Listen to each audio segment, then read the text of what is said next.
You know, when I think about martial arts, when I think about 1975, when I thought about the beauty that I saw at that time was the katas and all, when I thought about kumite and the fact that many years down the line, 1975 to date, I've been at it almost on a daily basis practicing. It's good. It gives you discipline. It makes you focused. And that, to me, makes martial arts and Niabuntu, our new art, one of the things to be embraced as we go forward.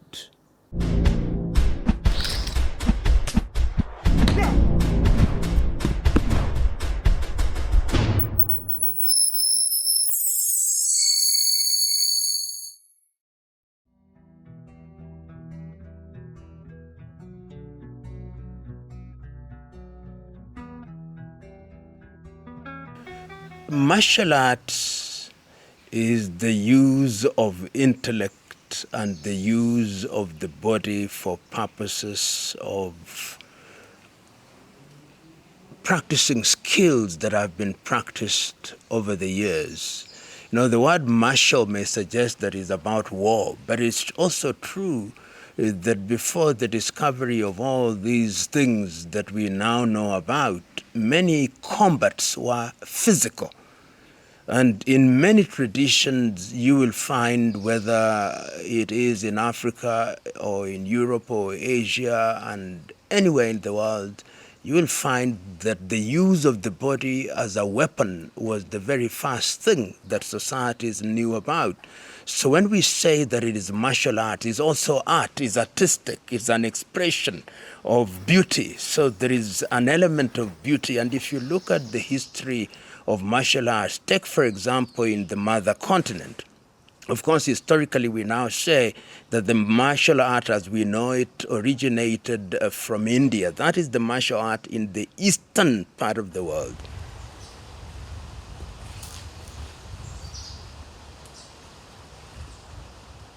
I've practiced martial arts since I was about 12. I started with boxing, and then later on I developed into judo, somewhere called Nairobi Judo College. And then later on I did a bit of Shotokan and Taekwondo, and later on I joined what we called Wanwado, which became Tong Ilmudo. Wanwado basically is like a unified martial arts. Basically it has also circular motion, what we call the soft and the hard techniques, or linear and circular motion techniques.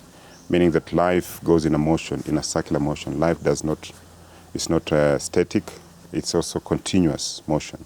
So the whole idea behind the unified martial arts was that you create harmony, you know, the way you breathe in and breathe out.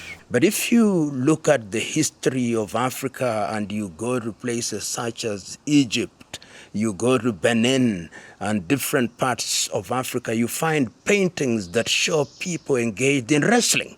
Wrestling is a form of martial arts, and this wrestling took different forms.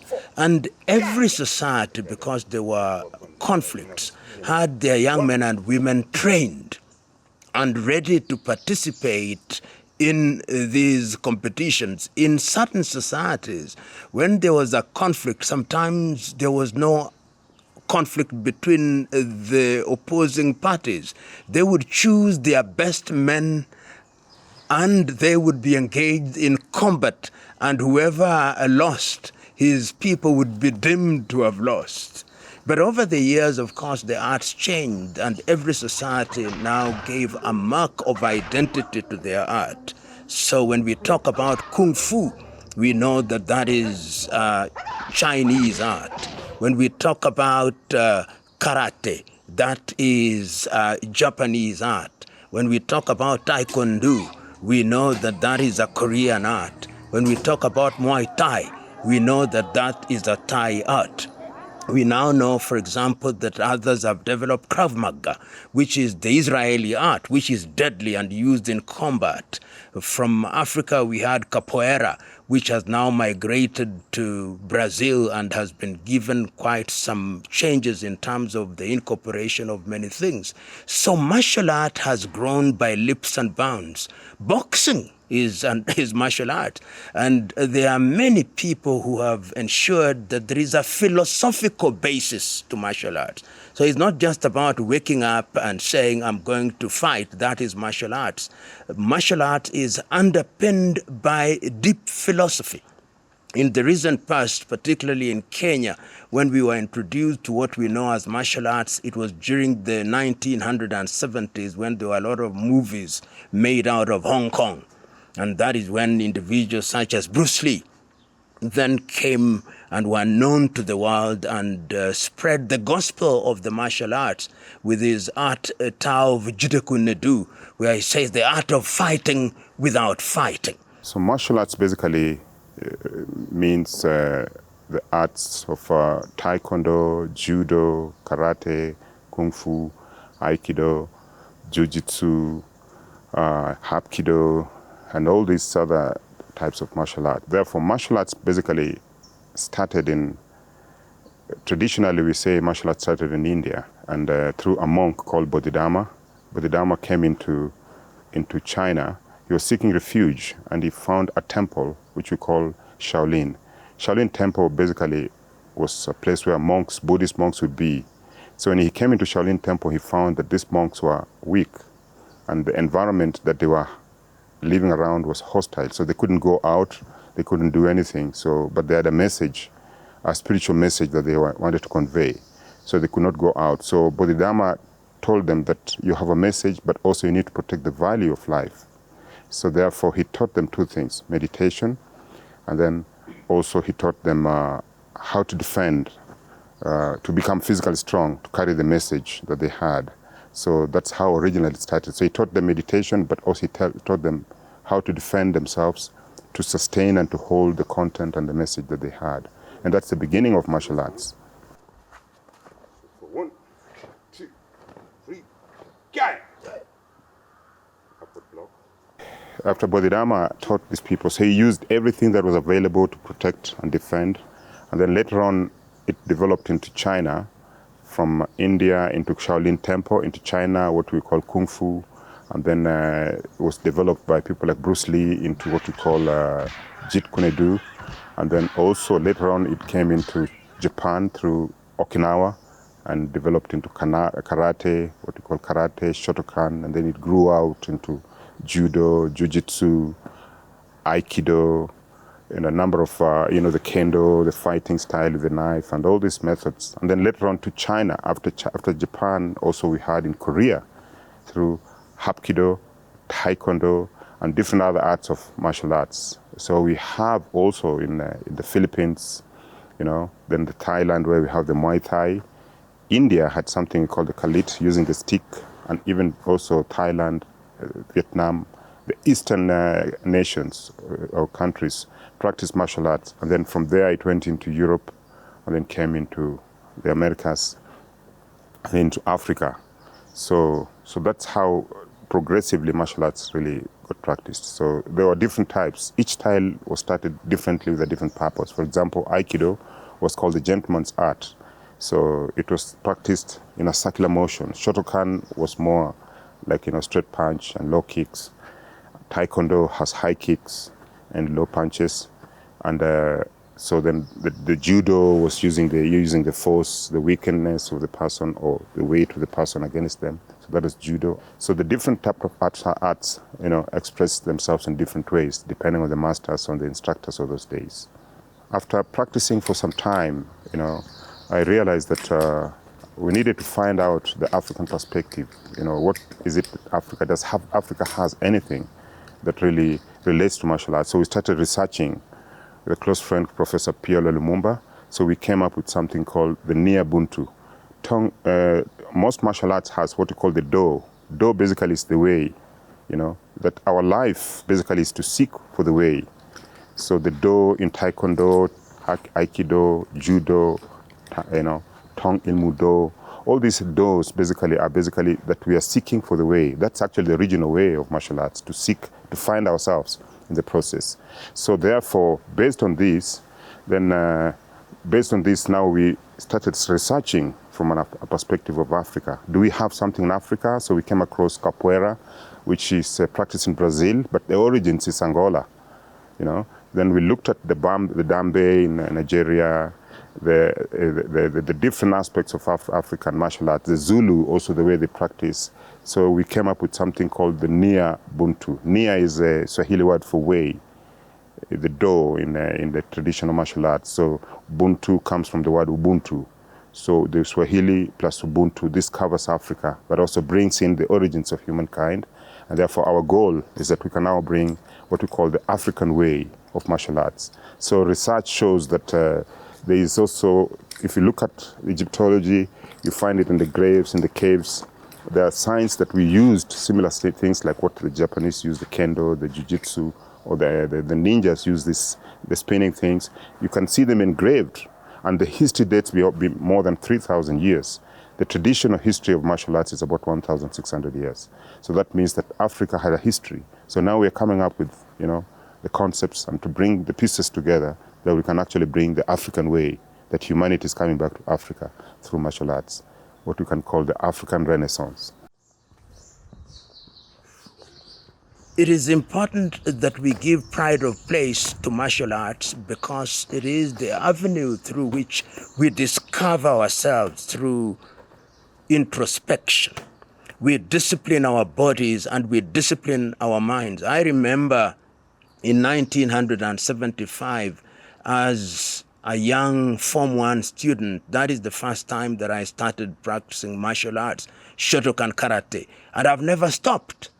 What I've done over the years is to dabble with certain arts. I've tried judo, tried taekwondo, and right now, after I have started jointly with my good friend Aketch, we've said that the time is now to give form and character and have a philosophical basis for an African art.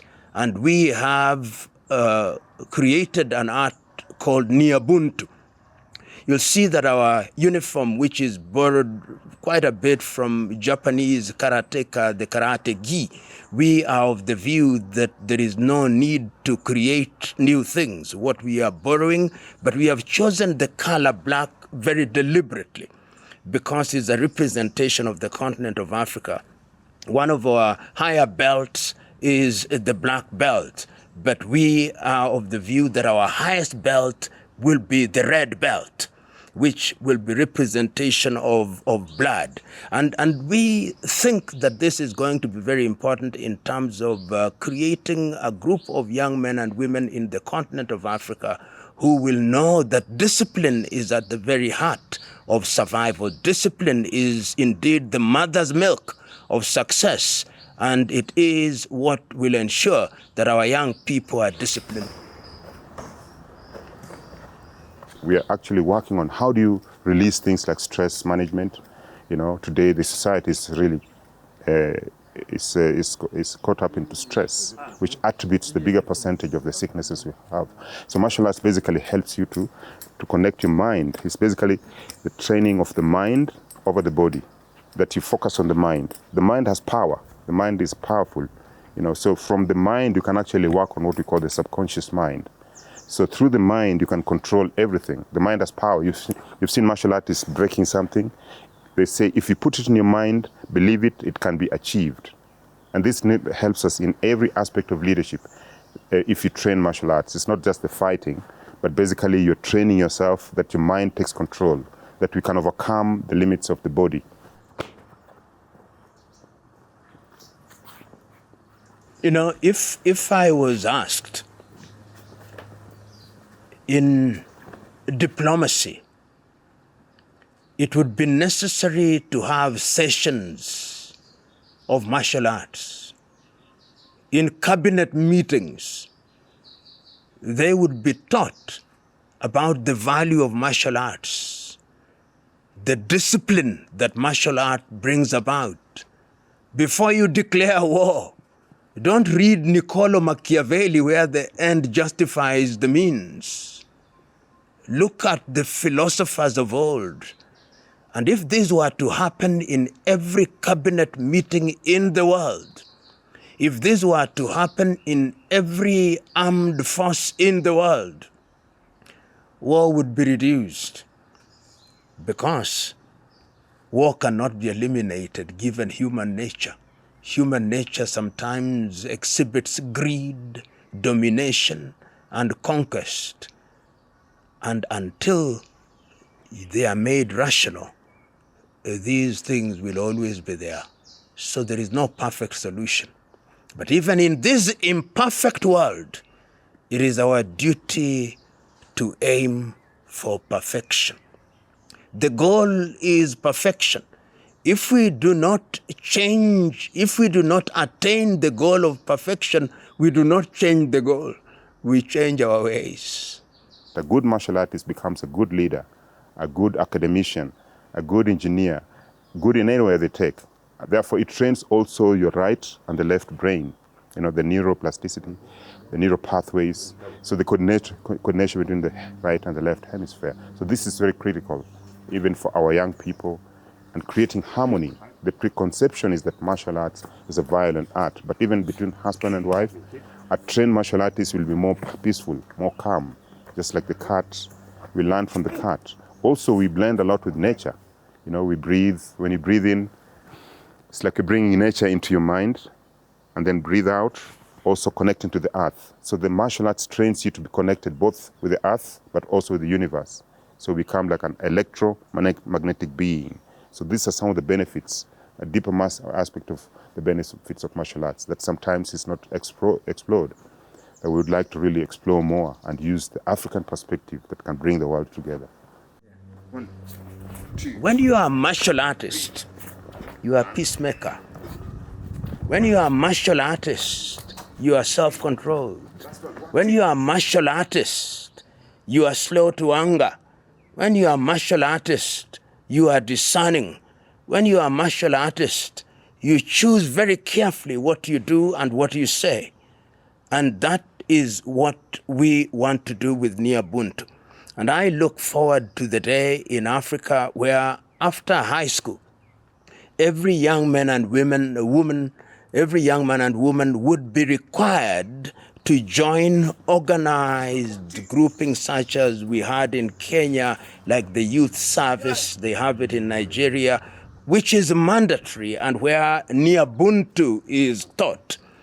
And we are going to do everything within our power to ensure that the gospel of Niabuntu is spread.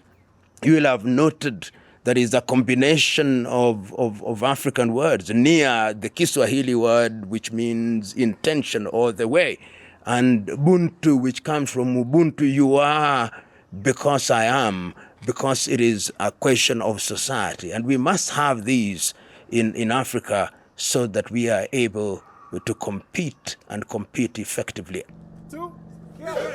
I know we trained with His Excellency Uhuru Kenyatta, and I remember awarding him the highest degree because of his contribution at that time to the development of the martial arts that we were doing. So he's, I think, 8th degree, which we awarded him. I was part of it with our team. And one of the very proficient and also experienced martial artists that I know is Professor Lumumba. You probably have heard him. We only know him from speaking and talking, but actually he's a very experienced martial artist and seasoned. He's a black belt in Shotokan Karate, and we've practiced together, so we're actually in the process of developing this together. There are many leaders, top leaders, who have practiced martial arts. It also helps you control your emotion, from your mind to the intellect to your words, because when you punch, you control your punches. Basically, you control what you call the 6 senses, your eyes, your nose, and you don't just hit somebody because you get angry. So emotional development, emotional intelligence, social intelligence, and even the global perspective of intelligence is actually a basic aspect of leadership. Niabuntu is what the French will call a mélange, is a mix. We are borrowing from different arts because if you look at the Zulu, for example, the Zulu stick fighting, which was used during the wars with the Boers and with the British. And during that period, you remember the Zulu did not only use the sticks, they also came with one of the most revolutionary instruments at that time, the assegai, the short spear. So, and even in terms of war formation, they came with the cow horn formation. So we are borrowing from that, so that when we talk about the sword, or we talk about the nunchucks, how do we use other weapons such as the assegai? How do we use the sticks? How do we use the scissor? These will borrow from the Zulu. And even if you go to the tradition during the Mau Mau and the Hehe rebellions, you'll find the extensive use of sticks and the extensive use of the shield. These are things that we are borrowing. And of course, capoeira, which incorporated the high kicks. We are also incorporating kicks from Aikido and Taekwondo, the very effective blocks that you find with karate, and from Bruce Lee's Tao Jiteku-Nedu. So far, what we have realized, if you study the Kemet, the history of Egyptian history, and going down to the Nubian history, coming down to the Ethiopian history, there's a lot of forms of martial arts that were practiced that actually has not been. If you remember, there's also even a black samurai who came from Africa, went to Japan, and so these are not recorded history. So it's a time that Africa must actually tell the story from its perspective. Like the way we say, if the lion does not tell its story, the hunter will take the glory. So it's our time that Africa can actually bring. So we are developing with Professor Lumumba the basic concepts, the Dambe in Congo, in Nigeria, the Angola, the Angolo in Angola, the Capoeira, which eventually went to Brazil and came back, but that originally started from Angola. We have the Zulu stick fighting styles. We have in Kenya, we have the Maasai styles of fighting. And then also we look at what are the methods were used in peacemaking through these arts of fighting. One of the things that Bruce Lee did was to create fluidity. He said, whenever you are fighting in a fighting position, don't project your intention to your opponent. That is why his movements were always fluid. And he said, when you are fighting, you must be like water. Because water, it does not change. When you put it in a bottle, it takes the shape of the bottle. It can be liquid, it can be solid, it can be gas, but it's still water, but you must be fluid. So when people who are endowed physically thought that they could beat small-sized people, they discovered to their surprise that it's not size. It's not the size of the dog that matters, but it's the back of the dog. So we have borrowed and are incorporating aspects of everything. How do you fight on the floor? If you are attacked, how do you fight on the floor? You'll go back to judo, you'll go back to wrestling. If you are attacked from the back, how do you use the pressure points? So when we talk about these things, we also borrow from yoga. What are the body point, the chakra, which if somebody were to touch, then it would paralyze people, because they are points which if somebody touched effectively, then you are finished. So we are doing these things because we hold the view that the world is hostile, and in as much as you want to be polite, the Kiswahili have a saying, amani haiji ila kwa ncha ya upanga. Peace does not come other than from on the edge of the sword. In other words, you must be prepared. And preparedness requires that you are a weapon. As you walk, you are a weapon. When I'm doing my jogging in the morning, I'm alert. I'm carrying my nunchucks, because I know not everybody I meet is always looking with good intentions. If everybody were to embrace the philosophy of martial art as articulated by deep thinkers, even if you look at the people like Lao Tzu talk about the art of war, Confucius, and all these in the Eastern world, the whole idea is that fighting and killing human beings is something that ought not to happen. But human beings have also demonstrated their capacity to do evil. But ultimately they end up on the negotiation table, which means ultimately the rational mind takes over the irrational mind. And I hold the view that the more we embrace the philosophy of martial arts, the more we will discover that fighting wars are an aberration. They do not belong to what is called the right path, the right way. Easier said than done. But if we had martial art as the basis of the definition of our foreign policy, you will discover that many wars would be reduced. I remember one of the greatest wars that was fought historically is the war that is recorded in the Hindu epic, the Mahabharata, which is the war at Kurukshetra, the war between good and evil. But even before that war started, they sat down and agreed on the laws of war, the law of how to conduct warfare, were negotiated. A general would only fight a general. A soldier on horseback only fights a soldier on horseback. A soldier who is on foot will only fight one on foot. One who has a weapon does not fight one who does not have a weapon. When somebody drops their weapon, you don't attack them. When you are killing people, kill them humanely. This is an oxymoron. You die anyway. But the reality is that human beings engage in activities which harm them, but that does not negate the fact that martial arts has a message that ought to be embraced by all human beings. But one of the key areas in martial arts is about breath, and breath is everything. And we say that stress attributes to almost 90% of the illnesses that we have. And stress comes in because of fear of the unknown. And then when people fear, then they develop stress, and then they become anxious. Then the next stage after that is that they become depressed. Then after depression, then they suppress it. Then when you suppress it, it degenerates around the lower abdomen. So the 3 F's of stress is flight, fight, or freeze. So basically, when we are stressed, what happens is that we lose sleep, we become irrational, and also moody in everything else. But the reason is that when you are stressed, we are not breathing properly. Research shows that when you breathe in air when you are stressed, there's no flow of oxygen into the brain, and therefore you are not thinking. And that's why sometimes people, maybe you hit somebody without thinking, you remember later. Conflicts come in because people are stressed, and therefore they don't reason because they don't breathe properly. So if people can breathe properly, then actually we can minimize conflicts, we can minimize tensions in the family level, we can also minimize conflicts at the social level, and even at the global level. So people need to breathe properly.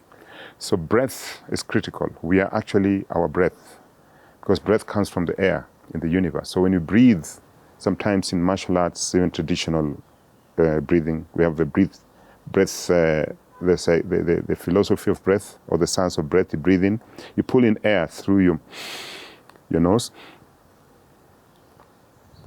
and then you bring it into your heart, hold it, and then release through your mouth. So if you do this, you feel a little bit breath. So I'm doing something now we call corporate breathing, with an intention of reducing stress and mental health at the corporate world, and also at the family level, at the school level. When, for example, if the teachers are stressed, they bring the stress to the students. The students bring the stress at home. At home, they bring it at work. So therefore, the society becomes stressed. And that's why we find many conflicts in Kenya, in Africa. It's a sign of stress that people are not breathing properly. Yoga focuses, or the Eastern philosophy talks about the chakras. But from the West, we can talk about the hormones, the hormonal centers. We have hormonal centers. The root center, which is the core, we call it, or a gland. The sexual gland, which we call the root. And then you go into the digestive gland at the belly button, and then you come to the adrenal gland at the adrenal, and then you come to the thymus gland, and then you come to the pineal, or the thyroid gland, and then the pineal gland, and then the crown, or the pituitary gland. So this can be, we call them hormonal centers.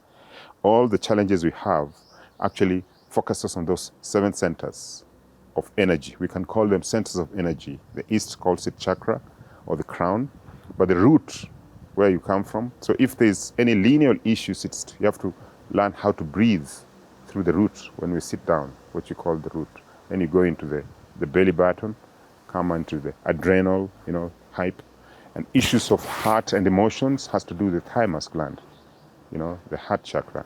And then the thyroid, the speech, the intuition, sense.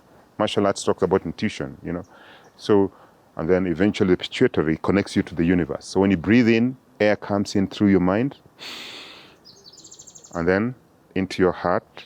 And then we talk about grounding, to ground. The earth is magnetic. The human body is also magnetic. So we are magnetic beings, but connect to the universe electronically. Breathing heals. So when you say the lower abdomen, when you don't breathe properly, if you stay in stress for more than 5 minutes, then it's not true. So therefore, when we breathe, you heal. So when the lower abdomen actually is stressed, then the body becomes, the cells do not grow anymore. So the immunity becomes lower. So when the immunity is lower, then it becomes poisonous, and then you become not at ease. That's what we call dis-ease, disease, right? So the lower abdomen are affected, and the brain. So this too is where the flow of oxygen goes. So therefore, when we control our mind through breath, you can control the lower your organs, the pancreas, the liver, the colon. All these cancers can be controlled through breath, and that's why meditation through yoga is important. How to calm. So you can breathe in through your nose, hold for a few seconds, then out through your mouth. The power of presence is through breath. Yoga, what we now know as yoga, is unique. It is revolutionary. But even if you did not call it yoga, if you had a Koyo name for it, or a Maasai name for it, or a Kamba name for it, or a Luo name for it, just sit down and breathe in and breathe out and have deep breaths. Even bad breath that we complain about would be eliminated, and Listerine would go out of business, because breathing exercises the internal organs. It exercises your heart, it exercises your lungs, and exercises other internal organs which need to be exercised. Because when you stress, for example, if you hold your breath,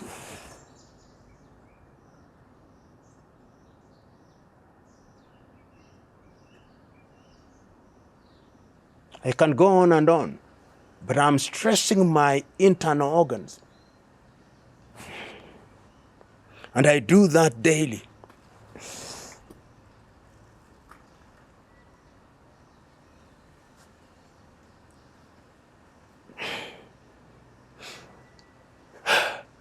These are important exercises which everybody should undertake once a day. Both Muhammad Ali and also Bruce Lee are both my icons in terms of even values and character. So Muhammad Ali is one who used to say, you sting like a bee, and then you float like a butterfly. But one of the main statements that moves me is where Muhammad Ali says, Muhammad Ali says that champions are not made in the gym. Champions are made from something deep inside. So you develop stamina through practice, and then you build skills, and then from the skills you develop the will. But he says the will must be stronger than the skill. So if your will is stronger, we say practice makes perfect. So in martial arts you practice every day. And then the Bruce Lee statement is that fear a man who practices 10,000 kicks, one kick 10,000 times, than a person who practices 10,000 kicks. Some of the back problems that you have, some of the inner problems with the kidney, if you started well, you would discover that they would be addressed if you are a seasoned martial artist. You know, so for me, I look up to Bruce Lee, people like Jet Li, you know, Jackie Chan, Steven Seagal. His style was Aikido, you know. Jackie Chan is Kung Fu, Jet Li is Kung Fu, Don Yen. Those are some of the top icons. And also, you see the building of character. Our focus and emphasis, basically, the character development. So if you're trained well, you will not find us in situations of conflicts or war, because you can make peace with yourself. So if you remember, there was a movie used to be called Kung Fu by David Carradine. And he says, if you followed it when you were young, maybe this generation may not know, but when we were young, we used to have David Carradine. Carradine says, I mean, they say that the master is one with himself, meaning it's the art of being fluid, to be one with yourself. So I'd like to encourage even that we start training from when you're young. You know, we catch them early. The younger they start training, the better. But it doesn't mean old people cannot. Still, we can train at an old stage, working on things like breathing, the basic breathing, because our life is about breath. Martial arts actually is about breath. How do you control your breath? If you can control your breath, you can control your anger.